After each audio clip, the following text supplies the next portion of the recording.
ये क्या देख रहे हैं? Free radical mechanism. तो फ्री रेडिकल मैकेनिज्म में एल्केन हेलोजन से रिएक्शन कराए तो क्या अल्काइल हैलाइड और हाइड्रोजन हैलाइड।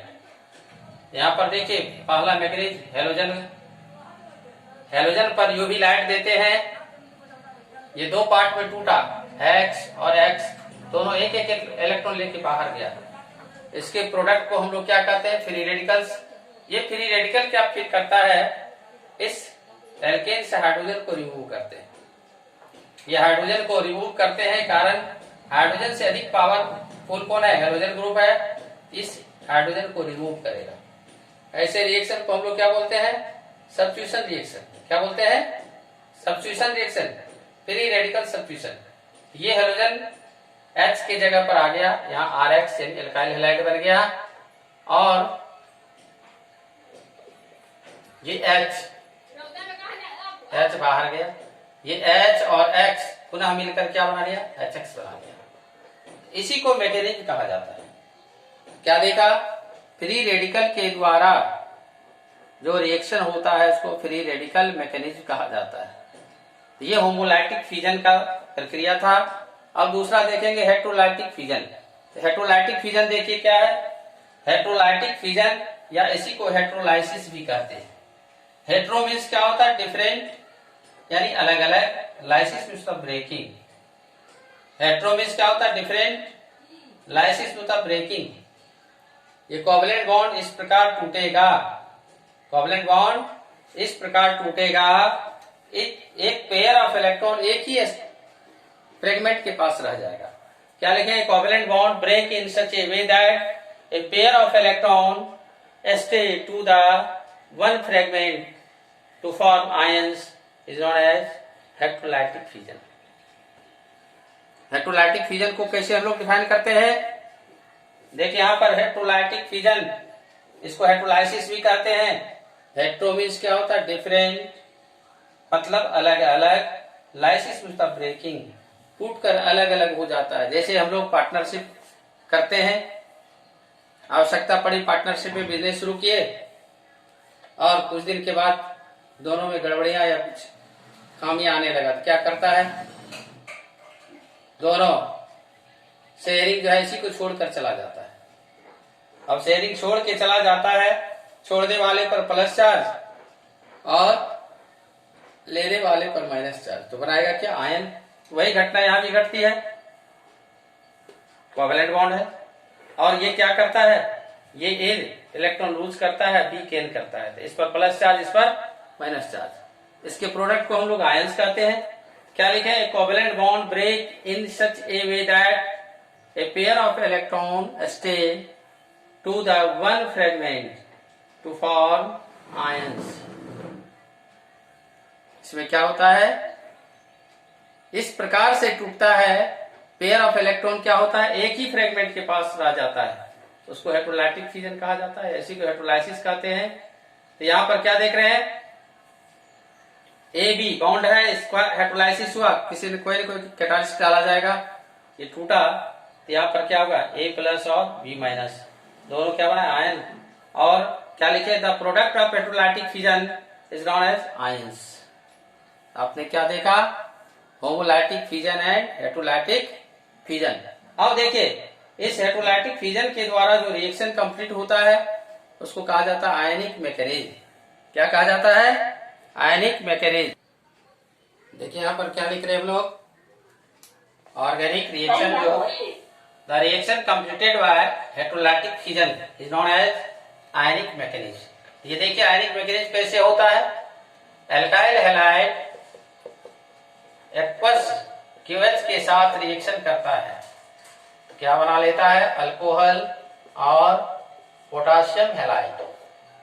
ये कैसे करता है इसको देखे, इसका मैकेनिज्म देखे। मैकेनिज्म, इसका मैकेनिज्म देखेंगे। स्टेप 1 KOH है, इस पर एक्वस का मतलब होता है पानी, यानी aqueous, AQUOUS, aqueous short form में इसको क्या लिखते हैं? AQ लिखते हैं। तो क्या होता है? K प्लस और OH माइनस, ये टूट गया। स्टेप 2 में क्या होगा? एल्काइल हैलाइड, ये जो नेगेटिव चार्ज है इसको न्यूक्लियोफिलिक रिएजेंट कहा जाता है। एक न्यूक्लियोफिलिक दूसरे न्यूक्लियोफिलिक को रिप्लेस करेगा, OH माइनस इसको रिप्लेस करेगा, तो ये क्या होगा, ROH और X बाहर जाएगा। स्टेप थर्ड देखिए, ये X माइनस और ये K प्लस और X माइनस मिलकर क्या बना लिया, KX बनाया। यही क्या है, आयनिक मैकेनिज्म है हेटेरोलाइटिक फ्यूजन का। हेटेरोलाइटिक फ्यूजन जो होता है ये दो तरह का होता है, एक कार्बोनियम आयन, दूसरा होता है कार्बन आयन। तो अब देखेंगे टाइप्स ऑफ हेटेरोलाइटिक फ्यूजन। इसमें आप लोगों को दिक्कत है, फिर से देखिए क्या लिखे थे, हेटेरोलाइसिस। हेटेरोलाइसिस में क्या होता है, दो आयन में टूटता है और इसके प्रोडक्ट को हम लोग आयंस कहते हैं, और इसके द्वारा क्या लिखे, the reaction completed by heterolytic fusion is known as ionic mechanism. तो ये आयनिक मैकेनिज्म क्या देख रहे हो, एल्काइल हैलाइड को एक्वस केस से रिएक्शन कराए तो अल्कोहल एंड पोटेशियम हैलाइड बना। ये एल्काइल हैलाइड है, ये अल्कोहल हो गया, ये पोटेशियम हैलाइड है। तो ये कैसे होता है, तो देखिए KOH पर पानी डाले तो टूटा K प्लस और OH माइनस। फिर क्या देख रहे हो, एल्काइल हैलाइड पर OH माइनस अटैक करता है, ROH यानी अल्कोहल, और X बाहर गया। ये X माइनस और K प्लस मिलकर क्या बना लिया, KX बनाया। अब देखिए types of heterolytic fusion. Types of heterolytic fusion ये दो तरह का होता है, एक कार्बोनियम आयन, दूसरा होता है कार्ब एनायन। कार्बोनियम आयन को कार्बोकेटायन कहते हैं, कार्बोकेटायन और कार्ब एनायन ये दो प्रकार के हैं, A एंड B। अब हम लोग बारी बारी से देखेंगे carbonium ion and carb anion. Carbonium ion and carb anion के बारे में हम लोग जानेंगे। चलिए हम लोग देखते हैं कार्बोनियम आयन। कार्बोनियम आयन किसको कहा जाता है, इसको कार्बोकेटायन भी कहते हैं। कार्बोकेटायन में आपने देखिए यहां पर एक एग्जांपल, ये कार्बन से 3 हाइड्रोजन और एक हेलोजन ग्रुप जुड़ा हुआ है। हेलोजन क्या होता है, हायर इलेक्ट्रोनेगेटिव होता है। हेलोजन क्या होता है, हायर इलेक्ट्रोनेगेटिव होता है। हायर इलेक्ट्रोनेगेटिव होता है तो बॉन्ड पेयर इलेक्ट्रॉन को अपनी तरफ खींचता है, और कार्बन का इलेक्ट्रोनेगेटिविटी कम होता है, तो ये क्या करेगा, बॉन्डेड पेयर इलेक्ट्रॉन को अपनी तरफ खींचकर ये इलेक्ट्रॉन लेकर बाहर चला जाएगा, और कार्बन पर क्या हो जाएगा, प्लस चार्ज, हेलोजन पर माइनस चार्ज। कार्बन पर जब प्लस चार्ज होता है तो उसको कार्बोनियम आयन कहते हैं। जब कार्बन पर प्लस चार्ज होता है तो उसको कार्बोनियम आयन कहते हैं।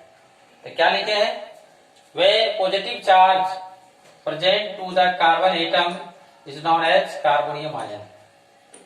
When positive charge present to the carbon atom is known as carbonium ion. जब कार्बन पर प्लस चार्ज होगा उसे हम लोग क्या कहेंगे, कार्बोनियम आयन कहेंगे। इसी को कार्बोकेटायन भी कहा जाता है। अब देखिए इस कार्बोनियम आयन के बारे में जाने, इसकी प्रॉपर्टीज क्या क्या है, यानी properties of carbonium ion. Carbonium ion consist of 3 sigma bond. तो देखिए यहाँ पर 3 सिग्मा बॉन्ड है, 1 2 एंड 3 सिग्मा बॉन्ड यानी 3 हाइब्रिड ऑर्बिटल, और इसके पास एक बॉन्ड में 2 इलेक्ट्रॉन, तो 6 इलेक्ट्रॉन हो गया। तो किसी भी कंपाउंड के सेंट्रल एटम में यदि 8 से कम इलेक्ट्रॉन होता है तो उसको हम लोग इलेक्ट्रॉन डिफिशिएंट कहते हैं। तो कार्बोनियम आयन क्या होता है, इलेक्ट्रॉन डिफिशिएंट होता है। कार्बोनियम आयन क्या होता है, इलेक्ट्रॉन डिफिशिएंट होता है। ये इलेक्ट्रॉन डिफिशिएंट सब्सटेंस क्या लिखे, it consist 6 electrons, it is an electron deficient substance. ये क्या है, इलेक्ट्रॉन डिफिशिएंट यानी इलेक्ट्रॉन की कमी है इसके पास। It consist 6 electrons, it is an electron deficient. Deficient क्या होता है, कमी। सब्सटेंस में शुद्ध पदार्थ, पदार्थ में सब्सटेंस में क्या है, एटम मॉलिक्यूल आयन सब कुछ आता है। फिर इसके बारे में क्या लिखे, इलेक्ट्रॉन डिफिशिएंट कंपाउंड को लेविस एसिड कहा जाता है। क्या लिखे, it is a Lewis acid, it's hybridization is sp2, इसका हाइब्रिडाइजेशन sp2 है। क्यों sp2, क्यों sp2 क्यों, एक s और 2 p के क्या होगा, इंटरमिक्सिंग होगा। हाइब्रिड ऑर्बिटल 3 है, 1 2 3, 3 हाइब्रिड ऑर्बिटल है तो हाइब्रिडाइजेशन sp2 होता है। sp2 हाइब्रिडाइजेशन होता है बॉन्ड एंगल 120 डिग्री, और इसका शेप क्या होता है, ट्रायगोनल प्लेनर, एक प्लेन में रहेगा और ट्रायगोनल होगा, एक दूसरे के डायगोनल। ये क्या है, प्रॉपर्टीज ऑफ कार्बोनियम आयन।